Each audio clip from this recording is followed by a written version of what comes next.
सर्व महापुरुषांना विनम्र अभिवादन। आजच्या या कार्यक्रमाच्या निमित्तानं मंचावर उपस्थित असलेले नेते आदरणीय सुजात आंबेडकर, वंचित बहुजन आघाडीच्या राष्ट्रीय कार्यकारिणी सदस्य देशाताई शेख, अरुण जाधव आणि सर्व मान्यवर, आपण पाहतो की या कृतज्ञता सोहळ्याच्या निमित्तानं आपण सगळे इकडे जमलेलो आहोत। खरं म्हणजे नाशिक जिल्हा हा चळवळीचा बालेकिल्ला आहे। अगदी बाबासाहेबांपासून ते आजपर्यंत या जिल्ह्यानं चळवळीचा तो गाडा आहे तो तेवत ठेवलेला आहे आणि एक विचार घेऊन, एक विजन घेऊन आपण सगळे निघालेलो आहोत। एक छोटंसं उदाहरण देतो आणि माझ्या वाणीला विश्राम देतो। काल परवा आपण सगळ्यांनी पाहिलं असेल की सोमनाथ सूर्यवंशी यांचा संविधानाची विटंबना झाली परभणीमध्ये आणि त्यामध्ये त्यांचा या व्यवस्थेनं बळी घेतला।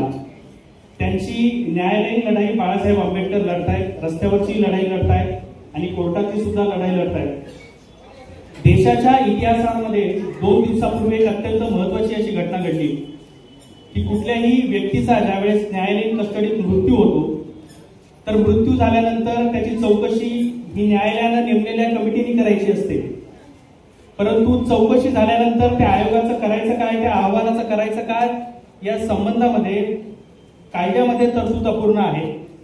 आणि सोमनाथ सूर्यवंशीचा खून झाल्यानंतर बाळासाहेब आंबेडकर स्वतः कोर्ट चढवून मुंबई उच्च न्यायालयाच्या औरंगाबाद खंडपीठामध्ये ती केस लढतायत आणि बाळासाहेबांनी जज म्हणजे नागपूर औरंगाबाद खंडपीठाच्या त्या न्यायाधीशांसमोर एक बाजू मांडली की ज्यावेळेस एखाद्या व्यक्तीचा खून होतो म्हणजे पोलीस टॉर्चरमध्ये तो मर्डर झाला तर त्या केसमध्ये, त्या प्रकरणामध्ये न्यायालयानं पुढे करायचं काय या संदर्भातली जी तरतूद आहे, अर्धवट तरतूद आहे, ती बाळासाहेबांनी न्यायालयाच्या समोर आणून दिली आणि या संदर्भात न्यायालयाने तो अहवाल पूर्ण झाल्यानंतर, चौकशी अहवाल पूर्ण झाल्यानंतर त्यामध्ये कायदेशीर तरतूद करावी, त्या संदर्भात स्वतंत्र SIT नेमावी, जी SIT या संदर्भातला निर्णय घेऊन तो कायदा पूर्ण करावा अशी मागणी केली आणि ही मागणी न्यायालयानं मान्य केलेली आहे।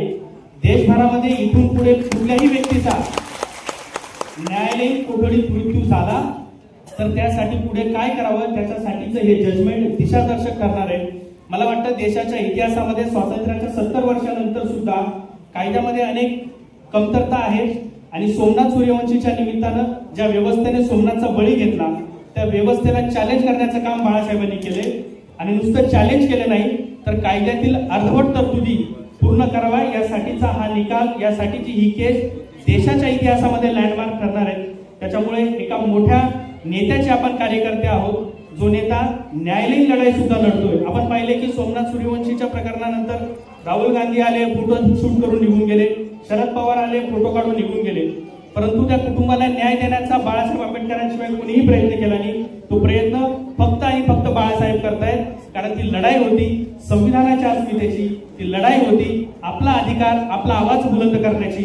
मला वाटतं हा धडा, हा लेसन आपण सगळ्यांनी इथे घेऊन जायचा आहे आणि आगामी कालावधीमध्ये वंचित बहुजन आघाडीच्या माध्यमातून न्यायालयीन लढाई असेल, रस्त्यावरची लढाई असेल, संविधानाची लढाई असेल, हा लढा आपण या निमित्तानं पुढे ठेवणार आहोत। बाळासाहेबांचे हात आगामी निवडणुकीच्या निमित्ताने आपल्याला बळकट करायचे आणि आपला हा लढा पुढे घेऊन जायचा आहे। इथे बोलतो, थांबतो।